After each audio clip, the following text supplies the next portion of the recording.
CNN, 4 days after President Donald Trump unleashed a torrent of abuse directed toward North Korea and Iran from the rostrum of the United Nations, those countries' leaders are firing back a response in kind that only threatens to escalate dueling nuclear standoffs.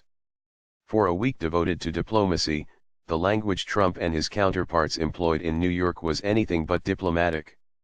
By the time Trump departed late Thursday for his golf resort in New Jersey, the leaders of both North Korea and Iran had thumbed their noses at Trump's bombast, responding with their own insults. In some ways, the outsized response was a reaction to Trump himself, who did not attempt to dim his bluster at this week's proceedings at the UN. In his maiden address to the General Assembly, Trump mocked North Korea's young leader Kim Jong-un as a rocket man and threatened to destroy his entire country. Kim on Thursday unleashed a litany of insults of his own, naming Trump a mentally deranged U.S. dotard, an obscure insult that had Americans scrambling to Google what, exactly, their leader had been accused of. Kim's foreign minister, who is attending the UN meetings in New York, went further, telling reporters that North Korea may dramatically increase frictions by testing a hydrogen bomb above or on the surface of the Pacific Ocean. Meanwhile, Trump's declaration that the Iran nuclear deal amounts to an embarrassment for Americans drew an angry rebuttal from Hassan Rouhani, the moderate Iranian president who helped broker the agreement during the Obama administration. It will be a great pity if this agreement were to be destroyed by rogue newcomers to the world of politics, Rouhani said during his own UN address. And like Kim, Rouhani only vowed to continue taking the type of provocative action that has prompted angry rebukes from Washington. We will promote our defensive and military power as much as we deem necessary, Rouhani said during a parade to mark 36th anniversary of the start of the Iran-Iraq War. We seek no one's permission to defend our land. Furious replies. The furious replies from two U.S. foes suggest a level of personal brinkmanship that previous presidents have sought to avoid. Unlike Presidents Barack Obama or George W. Bush, Trump has lobbed his own signature barbs toward the stickiest foreign policy crises. I think the challenge for President Trump is to avoid saying things that causes him to be seen as part of the problem, said Gary Seymour, a top Obama administration nuclear advisor.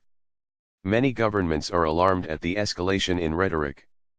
And it would be in the interests of the United States for President Trump to appear to be reasonable and very responsible and let the North Koreans engage in wild rhetoric and personal insults.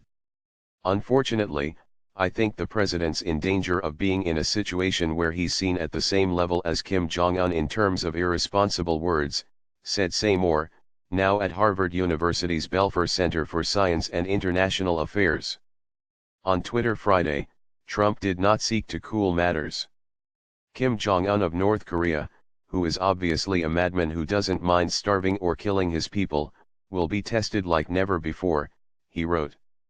That was a harsher line than Trump adopted within the hushed confines of the Palace Hotel on Thursday as he darted from meeting to meeting with Asian leaders, who fear the heightened rhetoric could result in war.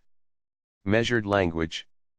Seated alongside South Korean President Moon Jae-in and Japanese Prime Minister Shinzo Abe, Trump appeared open to talks with Kim, asking why not when asked by a reporter whether dialogue was still possible with Pyongyang. And he demonstrated a continued commitment to economic efforts meant to choke off support for North Korea, announcing harsh sanctions on foreign banks and individuals who do business there. The measured language contrasted with his General Assembly address, which threatened annihilation if the threats from North Korea continued. Kim's statement, which he was seen, but not heard, reading from wood-paneled office, was the first time a North Korean leader had directly addressed a foreign counterpart, furthering the impression the two men are locked in a battle of personalities.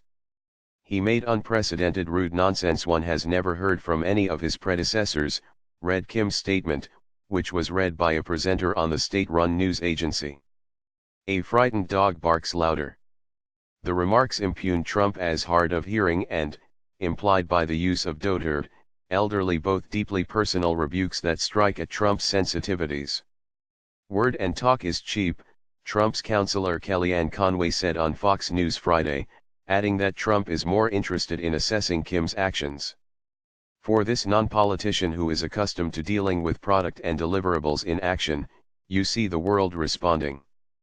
CNN's Shirtsad Bozorgmer in Tehran and Tihun Lee in Seoul contributed to this report. View on CNN.